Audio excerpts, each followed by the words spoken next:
ভালো মেয়ে ঠিক কাকে বলে জানো? ভালো ছেলে মানে কি? তুমিও বলবে সহজ প্রশ্ন, মাপকাঠি একটি।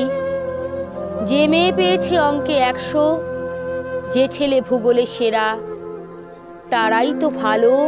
সবাই বলছে হীরের টুকরো এরা।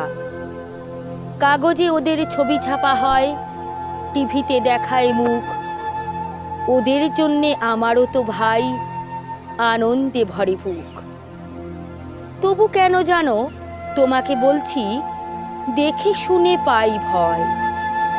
শুধু এত এত নম্বর পেলে কি ভালো ছেলে মেয়ে হয়? আচ্ছা ধরো না, যে মেয়ে পেয়েছে অঙ্কে অনেক কম, ওর গান শুনে মুগ্ধ সবাই, হাততালি হরদম। ওই যে ছেলেটা পাশ করে গেছে এবারেও টেনে টুনে, বলতে কি ভাই আমরা অবাক ওর আবৃত্তি শুনে। নাটকে ওর নেশা আছে খুব, পরের বিপদে ছোটে। পাড়ার তিন্নি বাংলায় নাকি 30 পেয়েছে মোটে।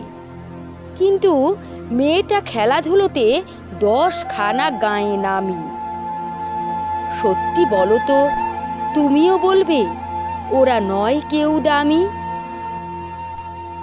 চাই যে অনেক ইঞ্জিনিয়ার, চাই আরও ডাক্তার, পাশাপাশি চাই শিল্পী, খেলুড়ে, স্নেহময়ী সিস্টার। কম নম্বর পাওয়া ছেলেটাই কারিগর বলে আজ দেশটা গড়তে তার হাতে দেখো কত দরকারি কাজ। পরের দুঃখে কাতর যে মেয়ে মুখটি করেছে কালো, কম নম্বর পেয়েছে বলে কি বলবে না ওকে ভালো?